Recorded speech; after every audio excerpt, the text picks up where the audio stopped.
The crystal chandeliers of Toronto's Royal York Hotel ballroom cast a golden glow across the sea of designer gowns and tailored suits. Another charity gala, another evening of calculated smiles and strategic handshakes. Anthony Lancaster stood at the edge of the crowd, his 6'2" frame commanding attention even in stillness, while his steel-gray eyes surveyed the room with practiced indifference. At 35, he had mastered the art of being present while remaining untouchable. His custom-made Tom Ford suit wasn't just clothing, it was armor, keeping the world at a safe distance. 7 years had taught him that control was everything, and tonight was no different. "Mr. Lancaster," a voice called out, syrupy sweet with intention. "We simply must have your opinion on the merger talks." Anthony suppressed a sigh, his features schooled into polite interest as he turned to face yet another social climber. The conversation that followed was one he'd had 1,000 times before, rehearsed pleasantries, careful deflections, and just enough charm to maintain his reputation as Toronto's most eligible bachelor. He checked his watch. 2 hours down, 1 to go. Then he could retreat to his penthouse where spreadsheets and financial reports waited. Predictable, controllable, safe. The thought almost brought a smile to his lips. Almost. "Excuse me," he murmured, extracting himself from the conversation with practiced ease. He needed air, space, anything to escape the suffocating perfection of it all. As he turned, fate had other plans. The collision wasn't dramatic. No spilled champagne or theatrical stumbling. Just a solid bump that forced him to steady himself and the person he'd run into.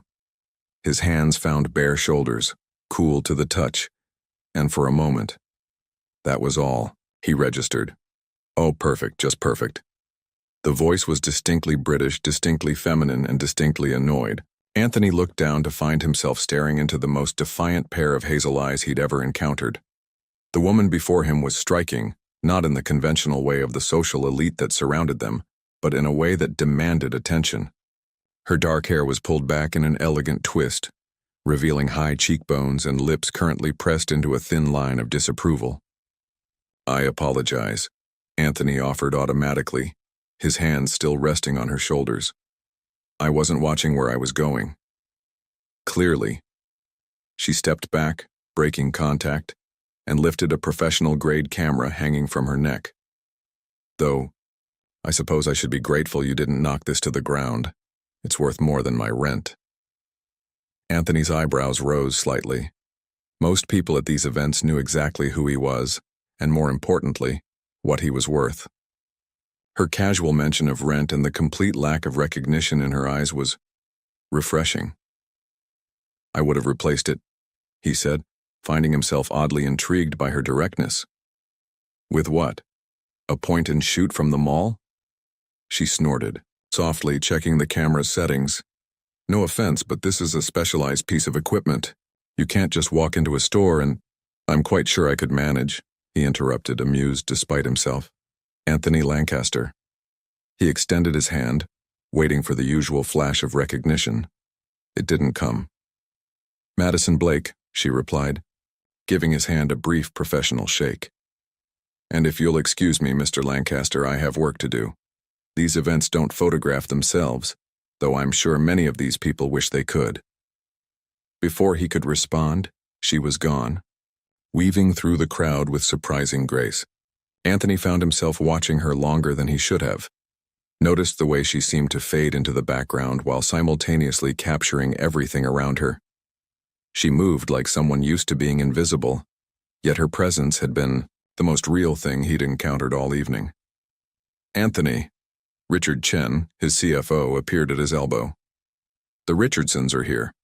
We need to discuss the Morrison account." Business, reality, control. Anthony straightened his tie and turned toward the familiar world of negotiations and numbers, but something had shifted ever so slightly in the carefully constructed order of his universe.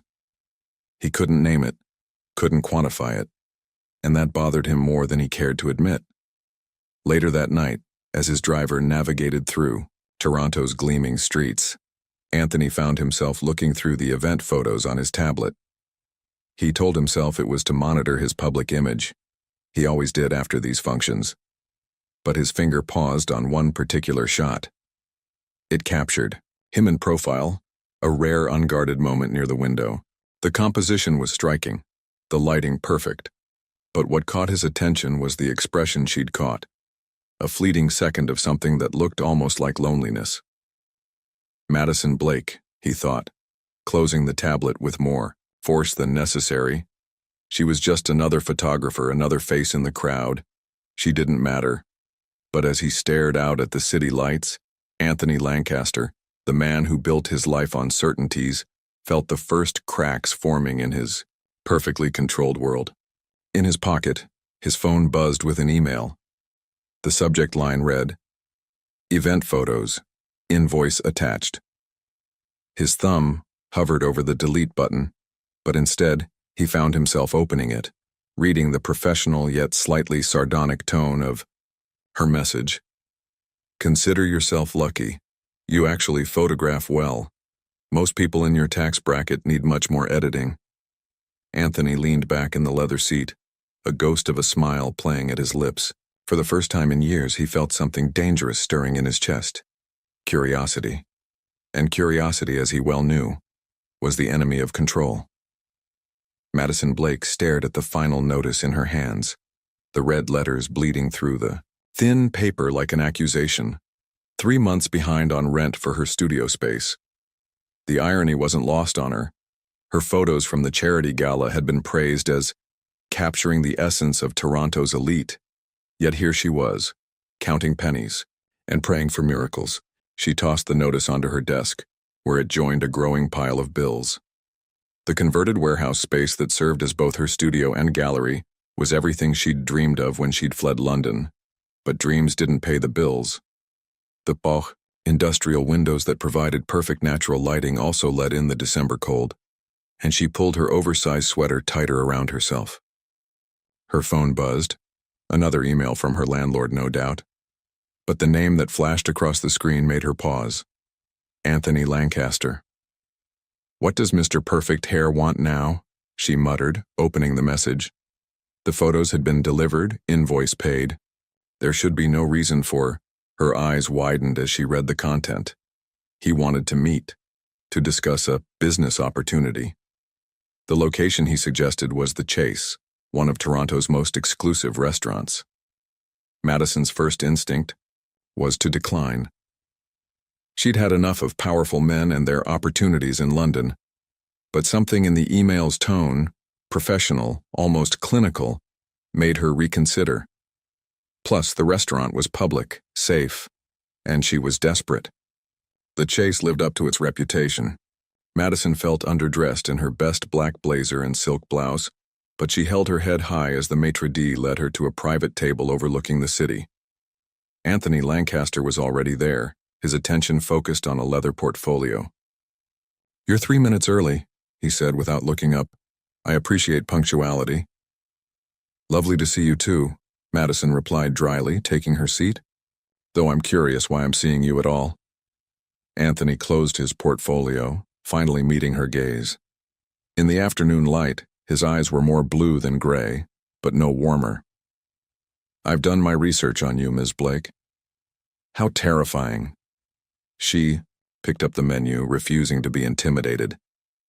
"Find anything interesting in your stalking session?" "You left London 18 months ago. Built a respectable client base here, but you're struggling. Your studio lease is under review, and you've had to cancel 2 equipment upgrades in the past month." He stated these facts without judgment, as if reading a weather report. "You need money, Ms. Blake. I need something else." Madison carefully set down the menu. "If this is leading where I think it is..." "It's not," he interrupted smoothly.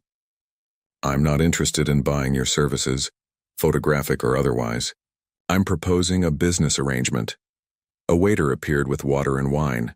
Anthony ordered for both of them with the ease of someone used to control. Madison let him, her mind racing with possibilities and warnings. "What kind of arrangement?" Anthony took a measured sip of water. "I need a partner for a series of social and business events over the next 3 months.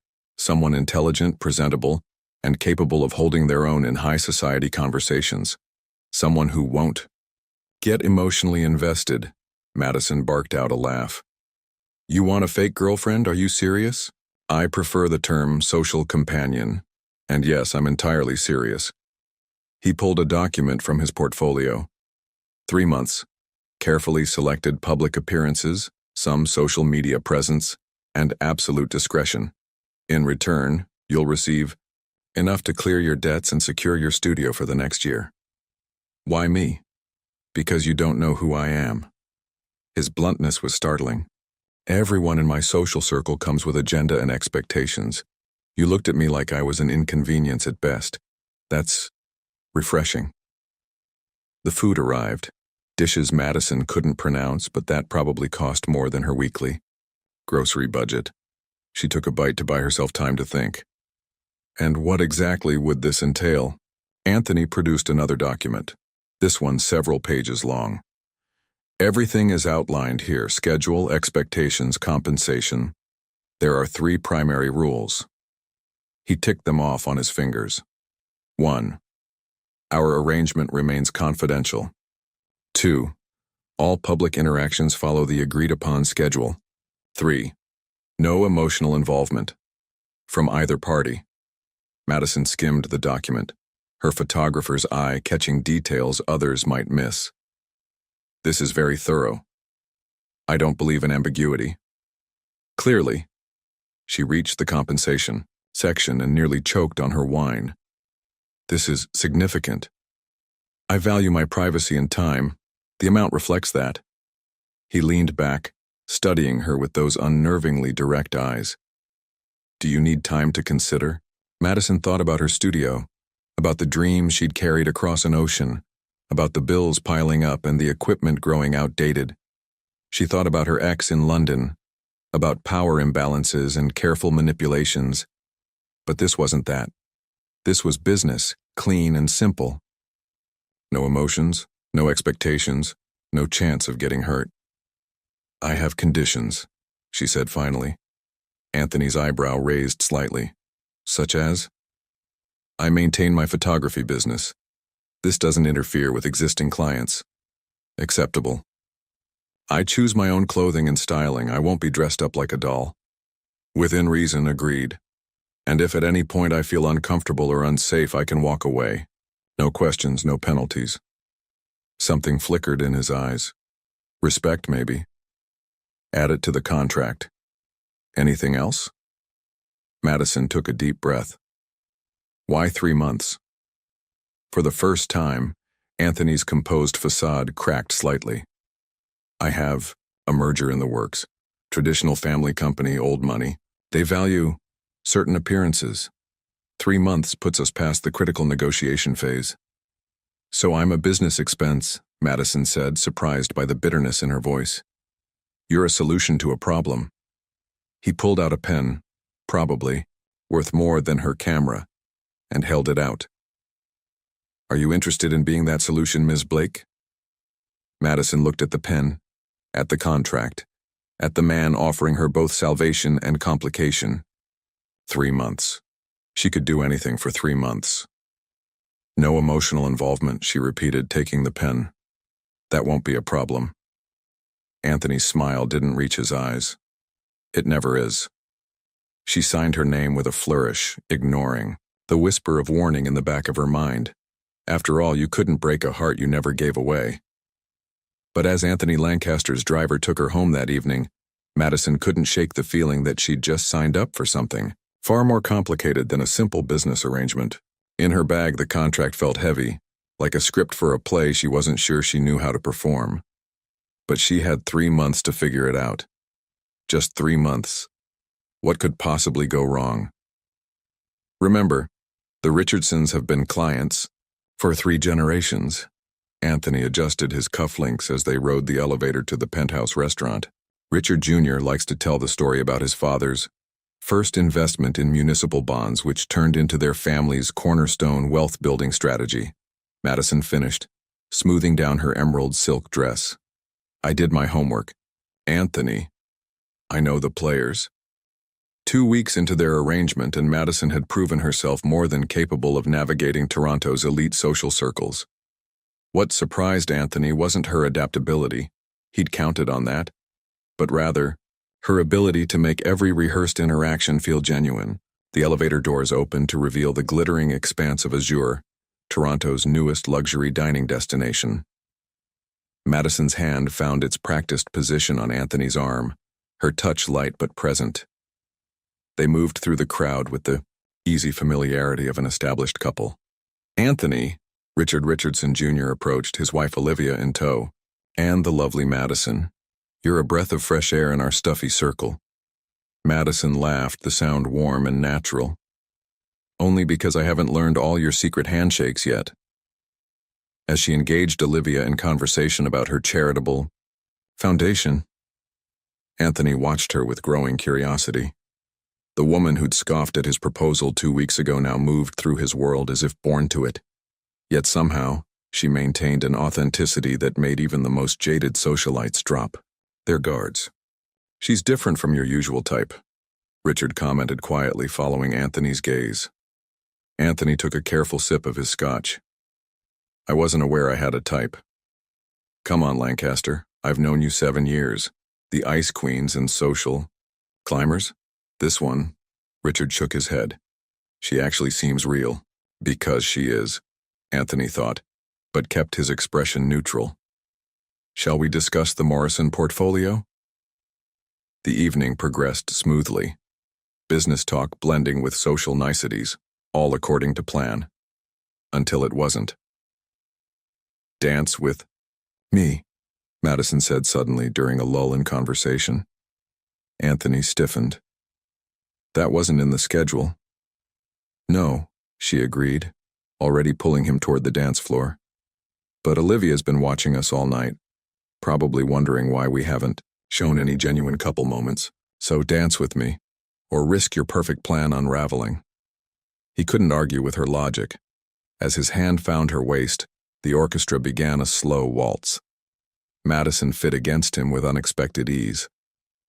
"You dance well," he observed. 6 years of forced ballet lessons, you? Private tutors, everything in my life was calculated, even recreation. Madison studied him with those perceptive hazel eyes. "That sounds incredibly lonely." The comment caught him off guard. People didn't talk to him about loneliness. About business, yes, success, certainly, but not the quiet spaces between achievements. "It was efficient," he replied finally. "Efficient," she repeated, a hint of sadness in her voice. "Do you ever just do something for no reason? Something unplanned? Like dancing with my fake girlfriend?" Her laugh was genuine this time, and something in his chest tightened at the sound. "Touché, Mr. Lancaster." The song ended, but they remained for another, then another. Anthony told himself it was for appearance's sake. That's what he was still telling himself 3 hours later, when they ended up in his penthouse office. Heels discarded and bow tie loosened, sharing a bottle of wine and stories that had nothing to do with their arrangement. "Wait," Madison said, curled up in one of his leather chairs. "You actually wanted to be a marine biologist?" Anthony smiled slightly, the expression softened by wine and midnight honesty. "Until I was 10, my father's reaction was less than enthusiastic. Let me guess. Lancaster men are built for business, not biology." "Something like that." He studied the city lights beyond his window. "Your turn. Childhood dream?" Madison was quiet for a moment. "I wanted to open an animal shelter, had it all planned out. Blankets in my treehouse, food stolen from the kitchen. My mom found me trying to coax a fox inside one day. What happened?" "Reality," she shrugged. "Bills, expectations, life." Anthony turned to look at her. Really look at her. The sophisticated facade she'd worn all evening had melted away, leaving something raw and genuine in its place. Her dark hair had escaped its elegant updo, falling in waves around her face. In the dim light, she looked both stronger and more vulnerable than he'd ever seen her. "Why photography?" he asked suddenly. Madison's fingers traced the rim of her wine glass. "Because through a lens I can show people what they can't see themselves. The beauty in ordinary moments." The truth behind practiced smiles. She met his gaze. Like tonight. Did you know you have a real smile and a business smile? Anthony felt exposed, seen in a way he hadn't allowed in years. I wasn't aware anyone noticed the difference. I notice everything, Anthony. It's my job. She set down her glass and stood, swaying slightly. Speaking of jobs, we should call it a night. Early meeting tomorrow, remember? He nodded, already reaching for his phone to call his driver. But as she gathered her things, he found himself speaking again. Madison? The fox. Did you ever get it into the treehouse? Her smile was bright, unexpected. No. But I left food out. Every night and it kept coming back. Sometimes that's enough, you know? Just knowing something wild and beautiful chooses to return. After she left, Anthony sat in his office for a long time, thinking about wild things and choices, about practiced smiles and real ones, about how dangerous it was to let someone see the difference. His phone buzzed with a text from Madison. Your real smile showed up 3 times tonight. Progress? Anthony stared at the message, feeling those carefully constructed walls trembling. This wasn't part of the plan. None of this was part of the plan. But as he got ready for bed, he found himself counting the moments that had made him genuinely smile, something he hadn't done in years. 3 times. She'd noticed 3 times. He wondered what else she noticed, and for the first time in his carefully ordered life, he wasn't sure he wanted to know the answer. Because knowledge was power, but some kinds of knowledge could destroy the very foundations he'd built his life upon. And Madison Blake, with her fox stories and her way of seeing through his masks, was beginning to feel like the most dangerous knowledge of all. 1 month into their arrangement, Anthony found himself doing something unprecedented. He was running late. The quarterly board meeting had dragged on, forcing him to reschedule 3 appointments and miss lunch with Madison. Lunch that wasn't even part of their contract, a voice in his head reminded him. These unofficial meetings had become more frequent over the past weeks. Coffee between appointments, late-night phone calls that had nothing to do with maintaining their cover story, morning texts that made him smile despite himself. His phone buzzed as he rushed through the lobby of his building. Madison. Don't worry about lunch, brought my camera to the botanical gardens instead. The orchids are surprisingly good listeners. Before he could stop himself, Anthony was redirecting his driver. 20 minutes later, he found her in the tropical pavilion, camera in hand, completely absorbed in capturing a delicate purple bloom. She hadn't noticed him yet, and for a moment he allowed himself to simply watch. Madison, in her element, was a different creature entirely from the polished socialite she played at his events. Her hair was pulled back in a messy bun, a few strands escaping to curl against her neck. She wore jeans and an oversized sweater, and there was a smudge of dirt on her cheek from where she'd presumably brushed against a plant. She looked real, touchable, dangerous. The orchids must have fascinating stories, he said finally. Madison jumped, then smiled when she saw him. Not her social smile, but the real one that crinkled the corners of her eyes. More interesting than your board meeting, I bet. Though they're terrible at quarterly projections. I missed lunch. You did? I'm sorry. Madison lowered her camera, studying him with that penetrating gaze that always made him feel exposed. Anthony Lancaster apologizing? Alert the media? Oh wait, we're trying to avoid them, aren't we? He should have left then. Should have maintained professional distance. Instead, he found himself asking, "Have you eaten?" Which was how they ended up sitting on a bench in a quiet corner of the gardens, sharing takeout from a nearby deli. It was completely inappropriate. For a man of his position, he could practically hear his father's disapproval. But watching Madison try to eat a massive sandwich while keeping her camera safe was oddly entertaining. "You're staring," she said, not looking up. "I'm observing." "There's a difference?" "You tell me. You're the one who sees everything." Madison set down her sandwich, wiping her hands carefully. "Want to know what I see right now? Do I have a choice?" "Always." Her tone was light, but something in it made him pay attention. I see a man who's spent so long playing a role that he's forgotten it's not who he is. I see someone who measures his worth in contracts and acquisitions because it's safer than measuring it in moments and connections. Anthony felt his jaw tighten. You don't know me. No? Madison turned to face him fully. Tell me this isn't the first unscheduled lunch you've had in years. Tell me you don't categorize every interaction as either a business advantage or a liability. Tell me you don't lie awake at night wondering if control is worth the cost. Stop. Why? Because I'm right? Or because you're not used to someone seeing past the perfect facade? Anthony stood abruptly, needing space. This isn't part of our arrangement. No, it's not. Madison's voice was quiet. This is just two people having lunch, talking, being real. But that terrifies you, doesn't it? He should have denied it. Should have reminded her of their contract, of the rules they'd both agreed to. Instead, he found himself asking, "Why do you care?" Madison was silent for so long he thought she wouldn't answer. When she did, her words hit him like a physical blow. Because sometimes I look at you and see myself. The way I was after London, after him. Building walls, controlling everything, thinking that if I just planned carefully enough, no one could ever hurt me again. She stood, gathering her things. But walls don't just keep pain out, Anthony. They keep life out too. She walked away, leaving him with half-eaten sandwiches and uncomfortable truths. He watched her go, fighting the urge to call her back, to explain that she was wrong, that his control wasn't fear, it was protection, it was necessary.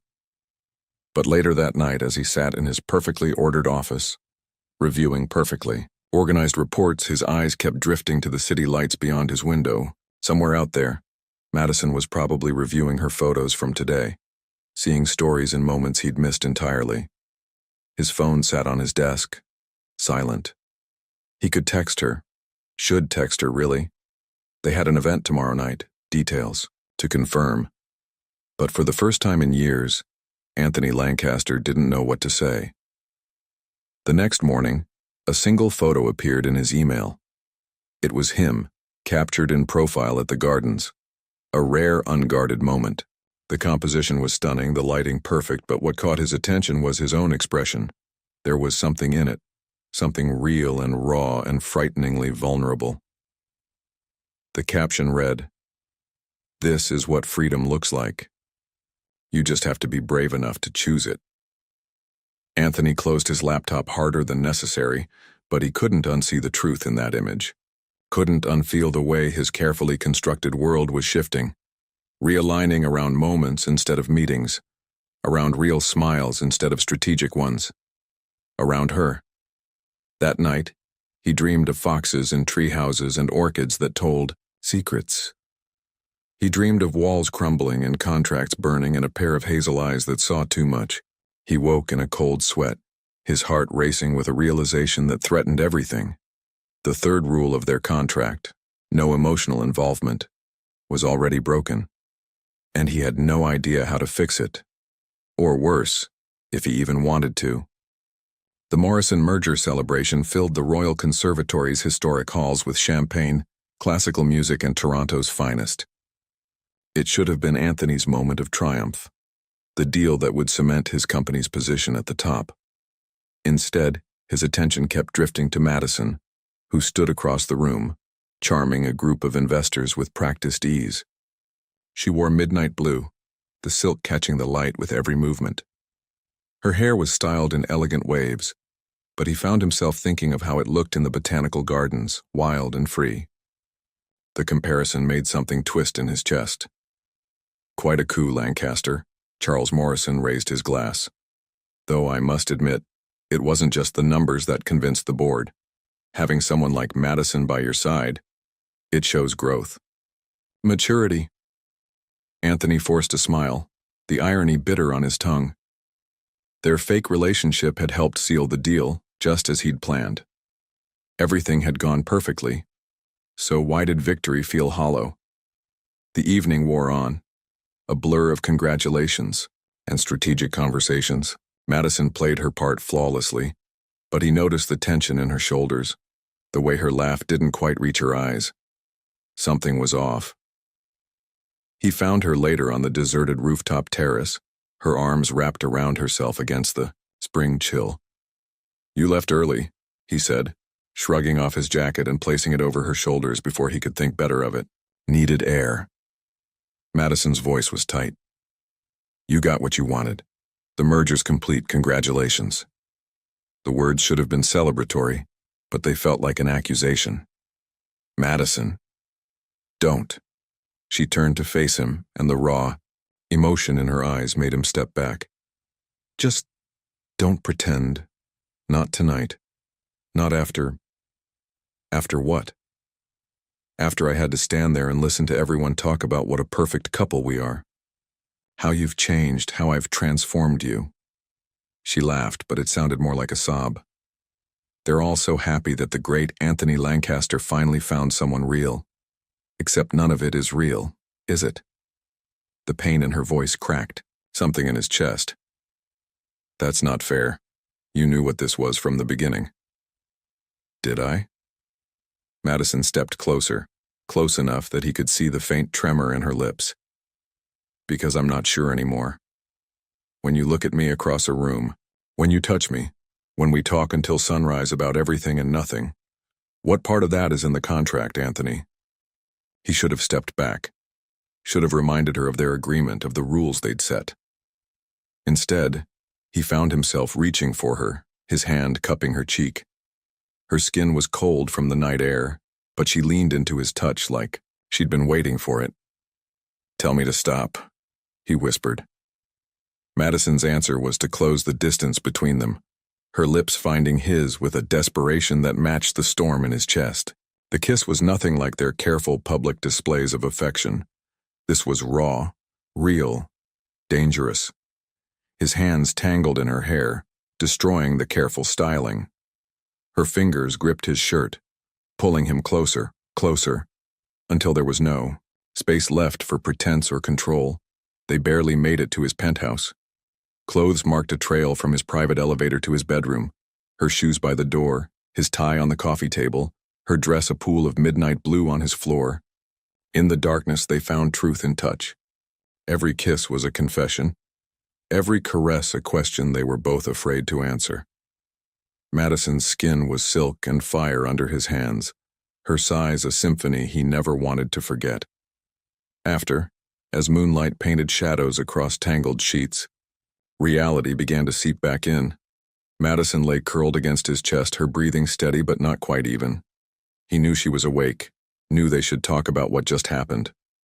Instead, they lay in silence, both afraid to break whatever spell had allowed this moment to exist.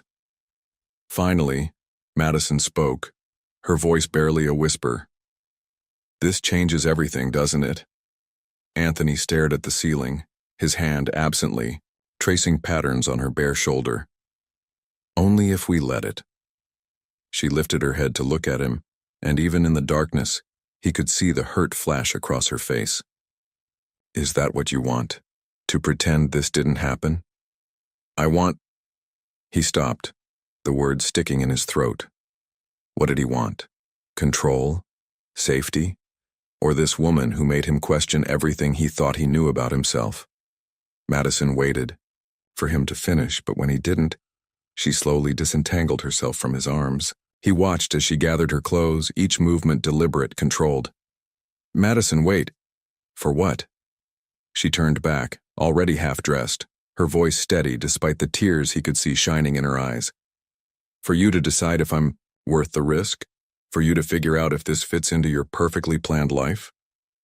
"That's not fair." "No, it's not. None of this is fair." She finished zipping her dress, though her hair remained gloriously disheveled. "You know what the worst part is? For a moment there, when you were inside me, when you looked at me like I was everything, I actually believed this could be real." "It is real," he said, but the words sounded weak even to his own ears. Madison smiled, sad and beautiful and breaking his heart. "No, Anthony.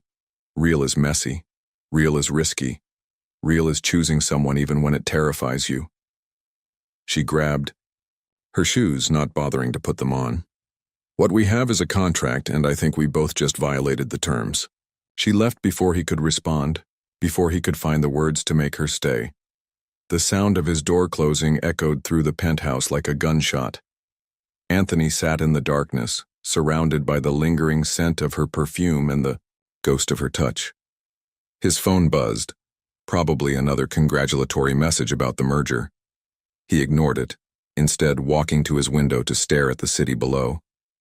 Somewhere out there, Madison was probably in a taxi heading home to her studio. Was she crying? Was she already regretting everything? Was she right? The thought terrified him more than any business risk ever had. Because if she was right, if real love meant choosing someone despite the fear, then he had just made the biggest mistake of his life. And Anthony Lancaster, the man who built an empire on never making mistakes, had no idea how to fix this one. The week following their night together passed in a blur of carefully orchestrated avoidance. 3 scheduled appearances, perfect smiles, rehearsed touches, everything according to contract. But the moment the cameras turned away, the space between them turned arctic. Anthony buried himself in work, scheduling back-to-back meetings that left no room for thought. But in quiet moments between signatures and conference calls, memories would ambush him. The taste of her skin, the sound of her laugh, the way she'd looked at him in the darkness like he was someone worth choosing. His phone buzzed with a reminder. Tonight's charity auction at the Four Seasons. Another required appearance, another performance. Madison. Car picking me up at 7, we'll meet you there. The message was perfectly professional. No emotion, no subtext. He hated it. The Four Seasons ballroom was transformed into an elegant auction house with priceless items displayed behind velvet ropes. Madison arrived exactly on schedule, wearing a structured red gown that made his breath catch. She greeted him with their usual public kiss on the cheek, her perfume a painful reminder of that night. "Ready?" she asked, her smile camera perfect. He nodded, unable to trust his voice. They moved through the crowd with practiced ease, playing their parts flawlessly. But every touch felt like fire, every shared glance a battlefield of unspoken words. The happy couple, Regina Chen, a longtime client, approached with champagne flutes. "Madison, darling, you must tell me your secret. I've known Anthony for years, and I've never seen him so present." Madison's laugh was perfect, practiced. "Oh, you know Anthony. All about efficiency. I just happened to fit into his 5-year plan." The words were meant to sting, and they hit their mark. Anthony's hand tightened on her waist, but his social smile never faltered. "If you'll excuse us," he said smoothly, "I believe they're starting the bidding." He guided Madison toward the auction floor, maintaining their facade until they found a quiet corner behind a massive floral arrangement. "That was unnecessary," he said quietly. "Was it?" Madison's eyes flashed. "Tell me I'm wrong. Tell me I'm more than just another perfectly executed business strategy." Before he could respond, the auctioneer's voice boomed through the speakers. They were trapped, forced to maintain their public performance while everything crumbled privately. The auction dragged on, each lot a countdown to freedom. Madison played her role perfectly, laughing at the right moments, touching his arm when cameras turned their way. But he could feel her slipping through his fingers with every passing minute. Finally, mercifully, the event began winding down. Madison made their excuses with practiced charm, citing an early morning shoot. They walked to the valet in silence, the night air heavy with words unsaid. His driver opened the car door, but Madison stepped back. "I'll take a taxi." "Don't be ridiculous. It's late. I need space, Anthony." Her voice cracked slightly. "Please."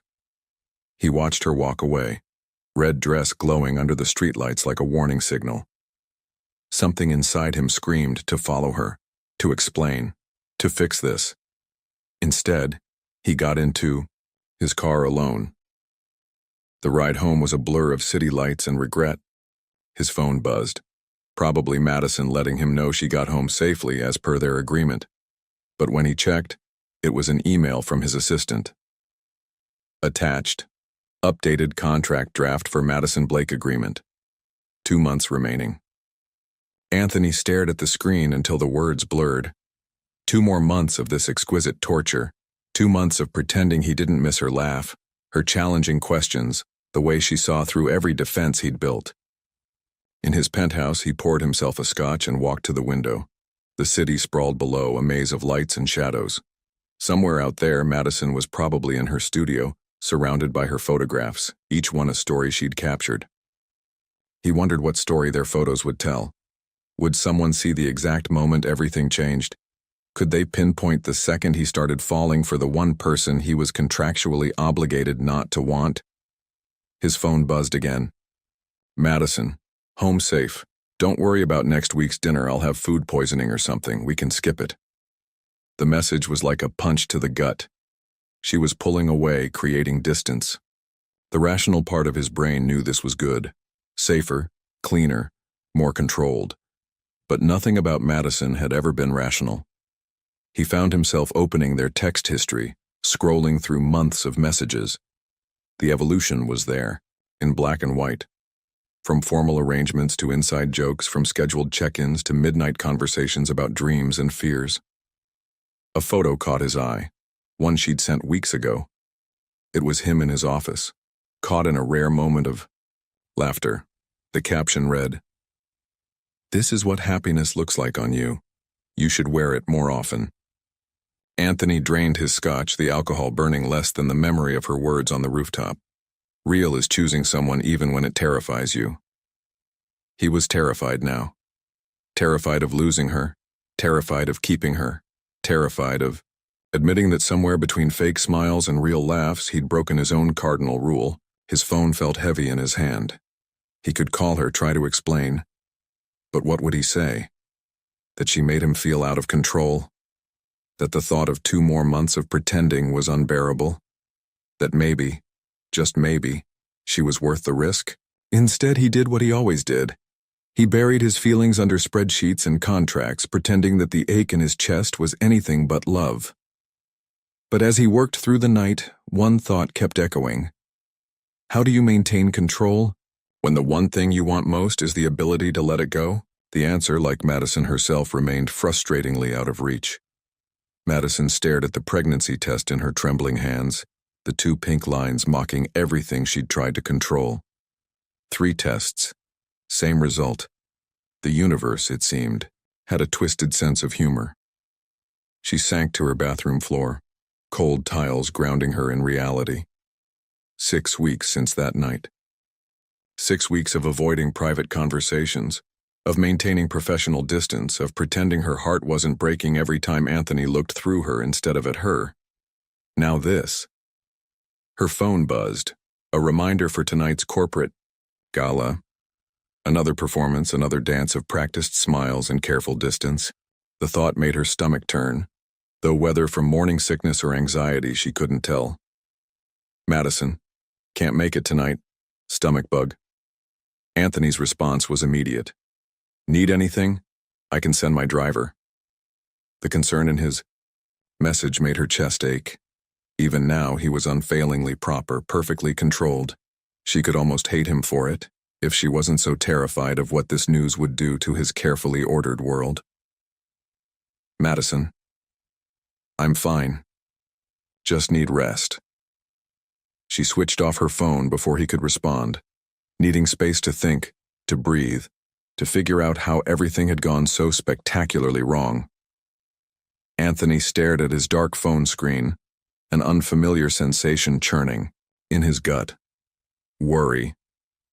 It sat like lead in his stomach, making it impossible to focus on the contracts spread across his desk. Mr. Lancaster? His assistant hovered in the doorway. The board is waiting. He nodded, straightening his tie. Business. Control, focus. But halfway through the meeting, his mind wandered to Madison. She never canceled appearances, not even when she'd had actual food poisoning last month. Something was wrong. He could feel it. The meeting dragged on, but he barely heard a word. Instead, he found himself thinking about the last time he'd seen her truly smile.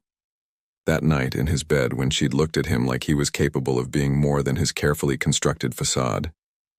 If there's nothing else, Charles Morrison's voice cut through his thoughts. Anthony stood abruptly. Meeting adjourned. We'll continue tomorrow. Ignoring the surprised looks, he strode out, already texting his driver. 20 minutes later, he stood outside Madison's studio, second-guessing himself but unable to leave. The security code hadn't changed. 1859, the year photography was popularized. The studio was dark except for a faint light from her office upstairs. He found her there, curled in her oversized chair, staring at something in her hands. "Madison?" She startled, quickly hiding whatever she'd been holding. "What are you doing here?" "You canceled." He stayed in the doorway, maintaining safe distance. "You never cancel. I told you I'm not feeling well." "You're lying." The words came out sharper than intended. "You've been avoiding me for weeks and now this. What's really going on?" Madison stood, and even in the dim light he could see she'd been crying. "Please leave." "No." He stepped forward. "No more running. No more pretending. Talk to me." "Talk to you?" She laughed, the sound brittle. "About what, Anthony? About how we broke our own rules?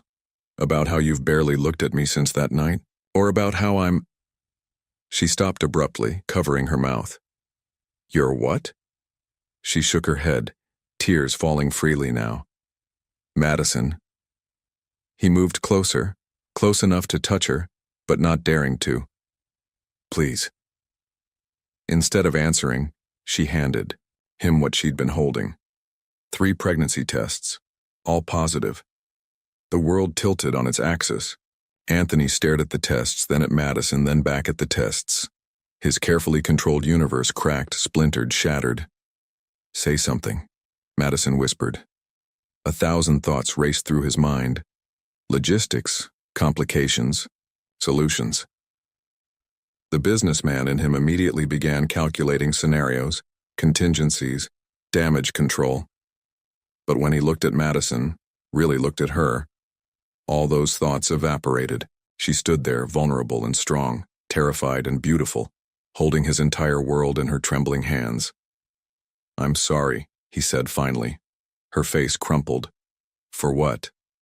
"For making you think you had to hide this, for making you afraid to tell me, for—" He ran a hand through his hair, composure cracking. "For everything." "It wasn't supposed to happen this way," Madison said softly. "None of this was supposed to happen. We had rules, a contract. Fuck the contract." She blinked, startled by the vehemence in his voice. "I've spent my entire life hiding behind contracts and rules and control," Anthony continued, stepping closer.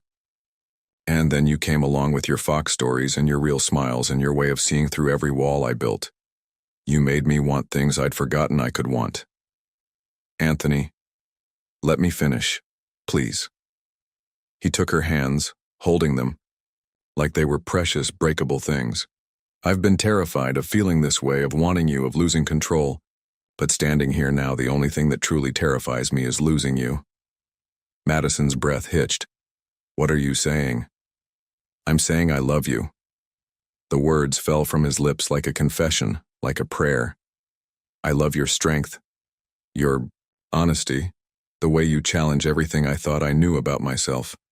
I love that you see me, really see me, and still choose to stay. And this baby." His hand moved to her stomach. Tentative, reverent. "This isn't a complication to be managed. It's a miracle I never knew I wanted until right now." Tears streamed down Madison's face. "You can't just say things like that." "Why not?" "Because you don't do messy. You don't do complicated. You do control and contracts and—" He silenced her with a kiss, pouring every unspoken feeling, every suppressed emotion into it. When they finally broke apart, both breathless, he rested his forehead against hers. "I don't want control anymore," he whispered. "I want you.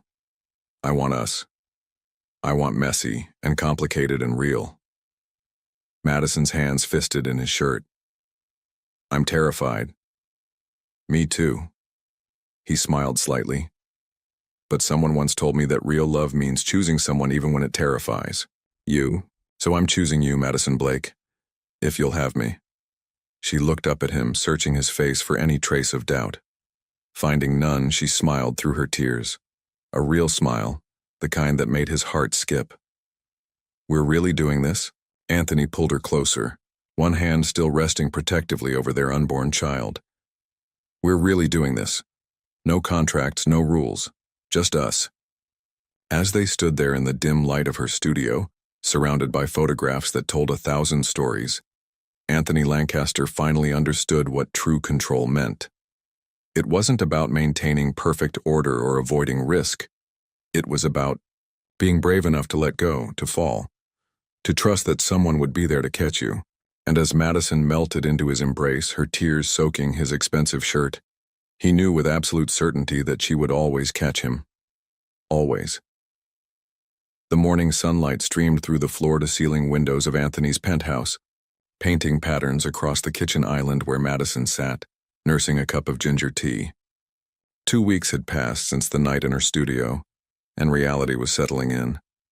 Morning sickness included. You should eat something, Anthony said, sliding a plate of dry toast in front of her. He'd loosened his tie, jacket discarded, sleeves rolled up, a subtle transformation from the perfectly polished businessman to someone more real, more vulnerable. Madison smiled weakly. Is this the same man who once claimed breakfast meetings were inefficient use of productive hours?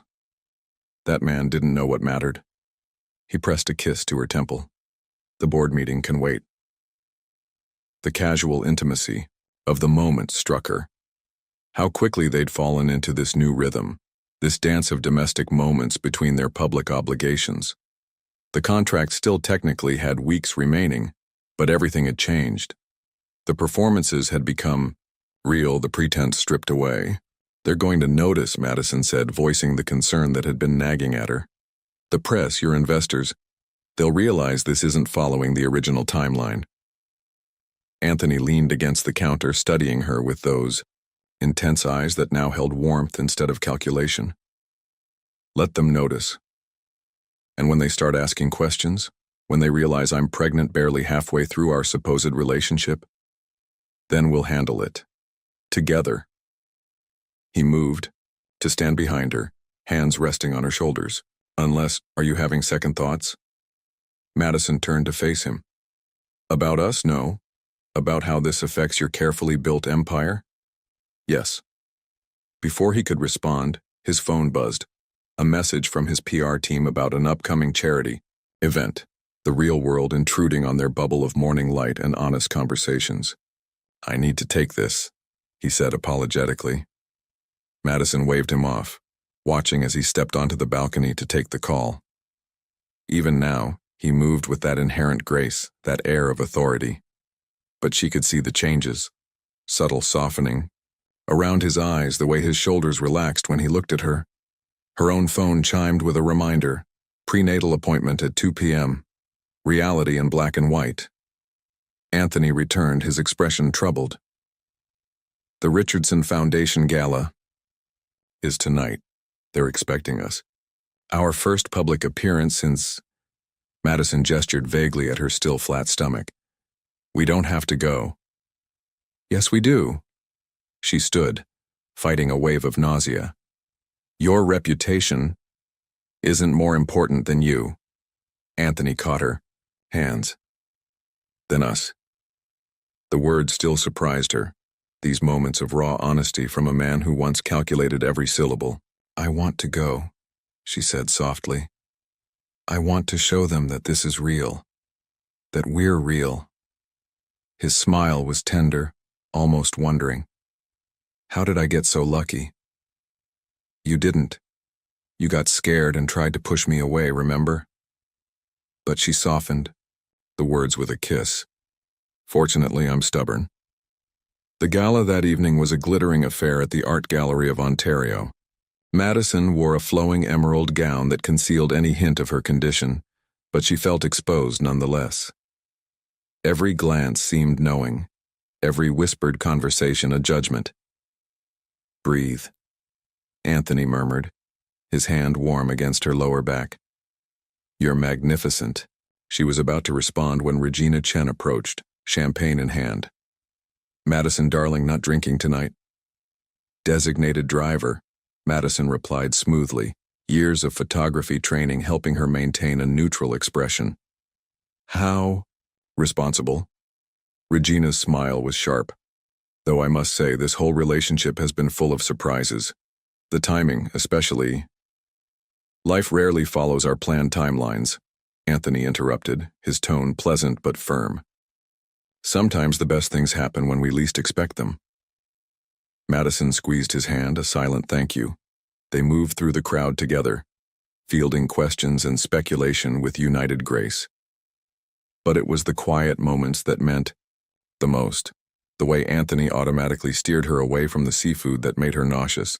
How his hand never left her back, offering silent support. Later, as they swayed together on the dance floor, Madison felt something shift. The whispers and stares faded away, leaving only this. His heartbeat under her cheek, the gentle sway of their bodies, the future unfurling before them. They're all watching, she whispered. Let them. Anthony's voice rumbled in his chest. Let them see what real love looks like. The words brought tears to her eyes. Damn hormones. When did you become so romantic? When you showed me. It was safe to be. He pulled back slightly, meeting her gaze. I have something to ask you. Madison's heart stuttered. Anthony. Move in with me. The words rushed out, unlike his usual measured speech. Not because of the baby or convenience or what people expect. Move in with me because I want to wake up to your camera equipment scattered everywhere. Because I want to hear you singing in the shower and see your tea mugs on my counter. Because my penthouse isn't home unless you're in it. She stared at him. This man who'd rewritten his entire life script for her. Your perfect order will be completely disrupted. Good. He smiled, the real smile that crinkled his eyes. Perfection is overrated. I prefer real. Madison thought about her cramped studio apartment, about the life growing inside her, about the way Anthony looked at her like she was everything he never knew he needed. Yes, she whispered. Yes to all of it. The kiss they shared was sweet, tender, full of promise. Around them, the gala continued. Music playing, glasses clinking, society whispering. But in their bubble on the dance floor, none of it mattered. Later that night, as they lay tangled in their sheets, Madison traced patterns on Anthony's chest. Do you ever miss it? She asked softly. Miss what? The control, the perfect order, the life where everything made sense. Anthony was quiet for a moment, his hand running through her hair. That life was empty, he said finally. I had everything I thought I wanted and nothing I actually needed. He placed his other hand on her stomach, protective and reverent. This is better. Messier, scarier, but infinitely better. Madison smiled against his skin, feeling their baby flutter beneath his palm.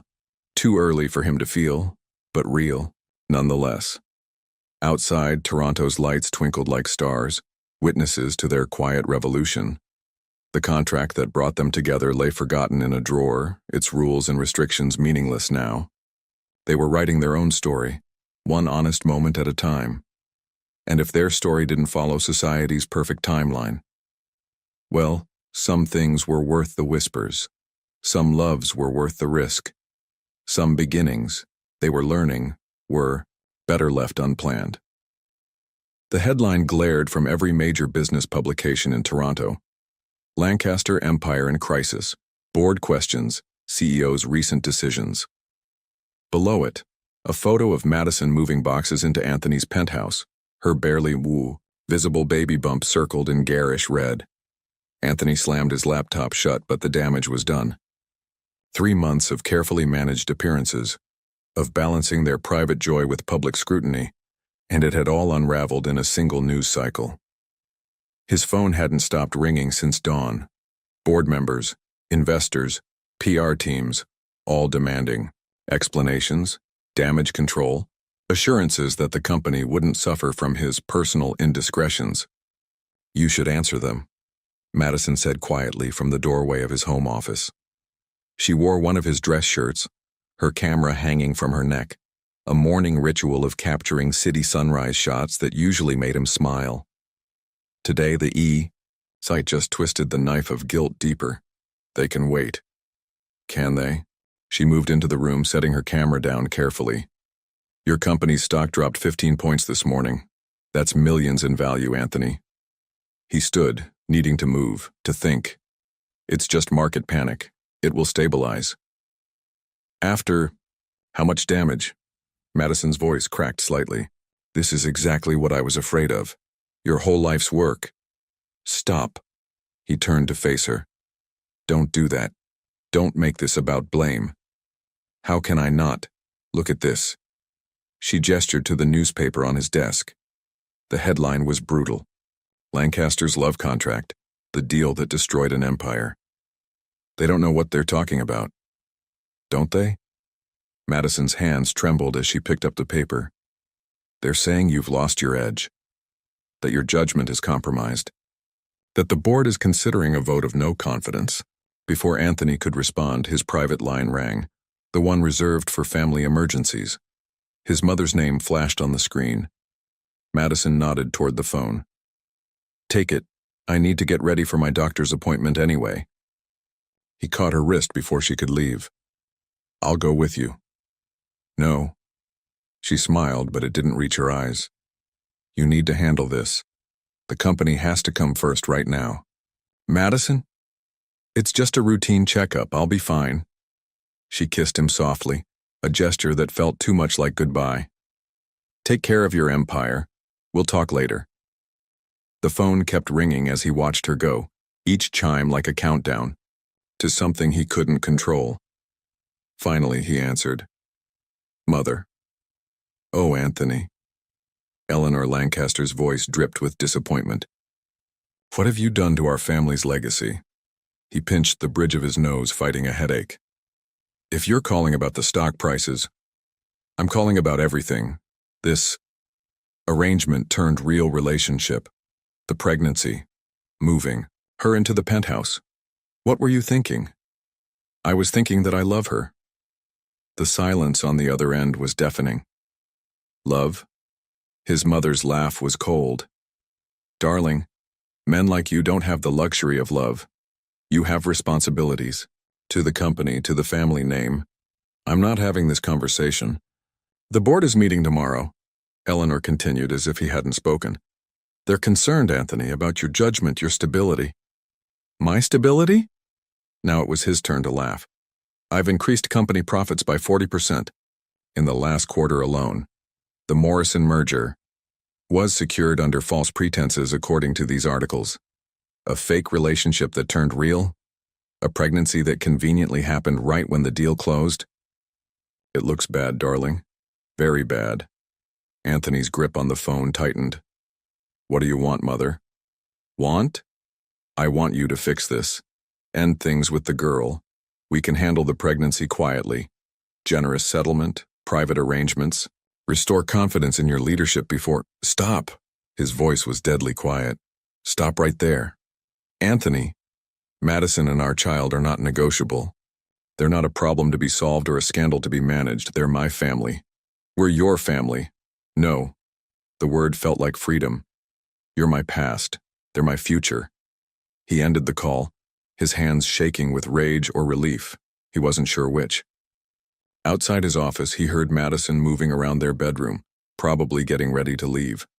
The sound centered him, reminded him what really mattered.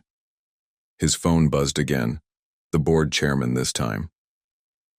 Anthony stared at the name, thinking about empires and legacies and the true cost of control. Then he did something the old Anthony Lancaster would never have done.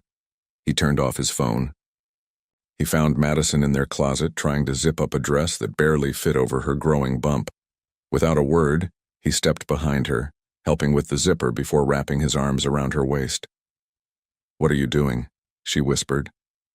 "Coming with you to the appointment. But the board can wait." He turned her to face him. I've spent my entire life putting the company first, measuring my worth in stock prices and merger deals. Not anymore. Tears filled her eyes. I don't want to be the reason you lose everything you've built. You're not. He wiped away a tear with his thumb. You're the reason I'm finally building something real. His hand moved to her stomach, where their child grew stronger every day. This is my legacy now. You, our baby. This life we're creating together. The press will destroy you. Let them try. He smiled, remembering her words from months ago. Real is messy, remember? Real is choosing someone even when it terrifies you. Well, I'm terrified, but I'm still choosing you. Every time. Madison's laugh was watery. When did you become the brave one? When you showed me that some things are worth the risk. They stood there in the morning light, holding each other while the world tried to tear them apart. Tomorrow would bring more headlines, more challenges, more battles to face. But for now, there was just this. Two hearts beating in sync. A baby growing beneath their joined hands and the quiet certainty that they'd weather whatever storm came next. Together. 6 months after the media storm, Madison stood in their penthouse nursery, watching the sunrise paint Toronto's skyline in shades of gold. Her hand rested on her now prominent belly, feeling their daughter's morning acrobatics. The room around her was a perfect blend of their worlds. Anthony's precise organization melded with her artistic chaos. A state-of-the-art crib stood beside vintage photography prints. Designer baby clothes shared space with handmade blankets. Like everything in their life now, it shouldn't have worked, but somehow it did. You're up early. Anthony's voice came from the doorway. He'd already dressed for the day, but his tie hung loose around his neck, a small rebellion against his former rigid perfection. Your daughter doesn't believe in sleeping in. Madison smiled as he wrapped his arms around her from behind, his hands joining hers on her stomach. Big day today. The biggest. He pressed a kiss to her shoulder. Are you sure you want to come? The board meeting could get ugly. Madison turned in his embrace. Try to stop me. The past 6 months had been a battlefield of public opinion, stock prices, and corporate politics. But they'd faced it together, emerging stronger with each challenge. Today would determine the final outcome. The board's vote on Anthony's continued leadership. Besides, Madison added, straightening his tie with practiced ease, they should see exactly what they're voting against. Anthony caught her hands, pressing a kiss to each palm. Have I told you lately that I love you? Only about 12 times since yesterday. She grinned, but I wouldn't mind hearing it again. Instead of responding, he dropped to his knees, pressing a kiss to her belly. And you, little one? Ready to help Papa shake up the corporate world? Their daughter kicked in response, making them both laugh. The Lancaster Group's boardroom was packed with executives, lawyers, and board members. Madison felt their stares as Anthony helped her to a seat near the front, the pregnant photographer who'd brought Toronto's most powerful CEO to his knees. Eleanor Lancaster sat opposite them, her disapproval radiating across the polished table, but today her usual cold glare held a hint of uncertainty. Before we begin the vote, Anthony stood, commanding the room's attention. I'd like to address the board directly. Charles Morrison, the lead director, nodded. The floor is yours, Mr. Lancaster. Anthony unbuttoned his suit jacket, a gesture that once would have been unthinkable in such a setting. 7 months ago, I made what many of you considered a fatal mistake. I fell in love. Murmurs rippled through the room. Madison felt her heart race. The headlines called it a scandal. The markets called it a crisis. My own mother called it a disaster. He smiled slightly. But here's what none of you understood. Falling in love with Madison Blake was the best business decision I've ever made. He clicked a remote, and the wall screen came to life with financial charts. Since our relationship became public, employee satisfaction has increased 30%. Why? Because they saw their CEO choose happiness over appearance, authenticity over artifice. Client retention is up 25%. Turns out people prefer doing business with a human being rather than a corporate robot. The numbers continued to scroll, each one a clear victory. Madison felt tears prick her eyes. He'd been preparing this for months, gathering evidence, building his case. But the most important metric isn't on these charts. Anthony's voice softened. It's in the way I lead now, with empathy instead of just efficiency, with vision instead of just vigilance, with heart instead of just strategy. He turned to face the board directly. You're not voting on whether I keep my position today. You're voting on what kind of company we want to be. One that values control over connection, appearance over authenticity, or one that understands that real strength comes from embracing our humanity, not hiding it. The room was silent. Madison could feel the energy shifting, the momentum building. I stand before you not as the man who built this empire, but as the man who learned what truly matters. Yes, I broke my own rules. Yes, I took risks. Yes, I chose love over control. He walked to Madison, taking her hand. And I would do it all, again. Eleanor Lancaster stood abruptly. This is precisely the emotional instability we're concerned about. No, Mother. Anthony's voice was firm but gentle. This is the emotional intelligence you never taught me, the strength you never understood. He squeezed Madison's hand. I'm not asking the board to choose between my personal happiness and the company's success. I'm showing them that they're the same thing.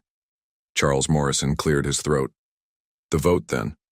All in favor of retaining Anthony Lancaster as CEO? Hands began to rise, one by one, then in waves, until even Eleanor Lancaster, with tears in her eyes, raised hers. Motion carries, Charles announced, unanimously. The room erupted in applause, but Madison barely heard it.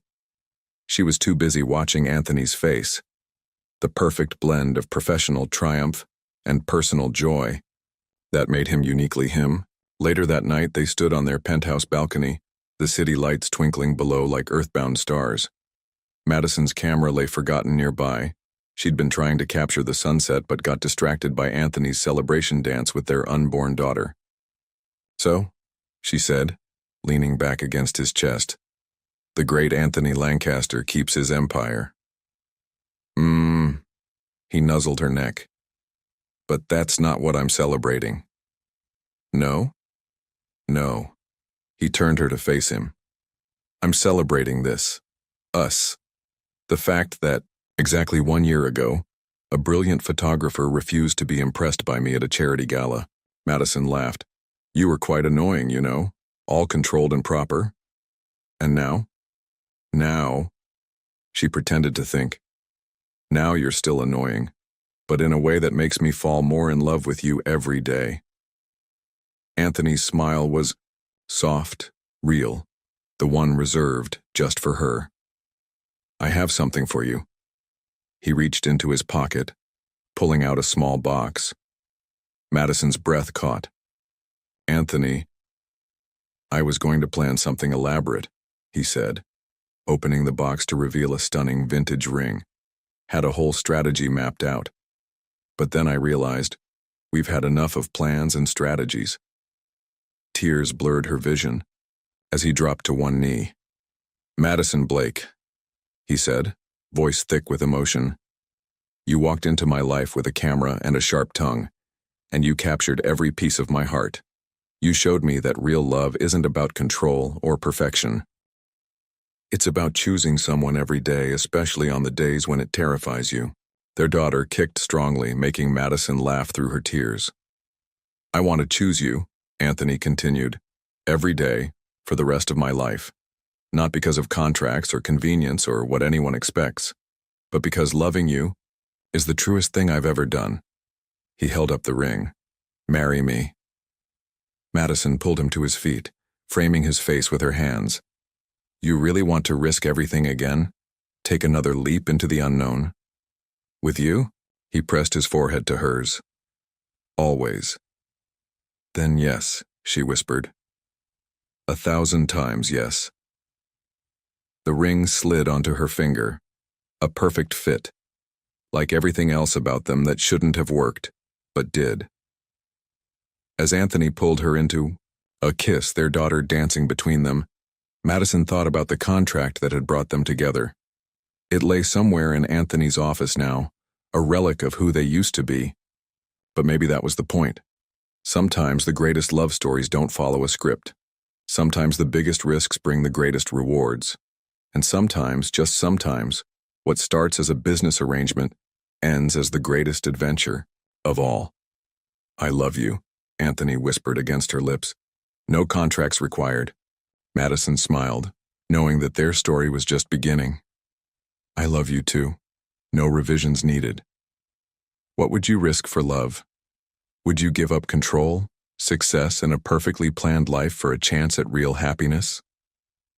Leave your opinion in the comments. Thank you for watching. If you enjoyed the story, please subscribe to our channel and leave a comment below letting us know what you thought. Your feedback and support mean a lot to us. Stay tuned for more exciting stories.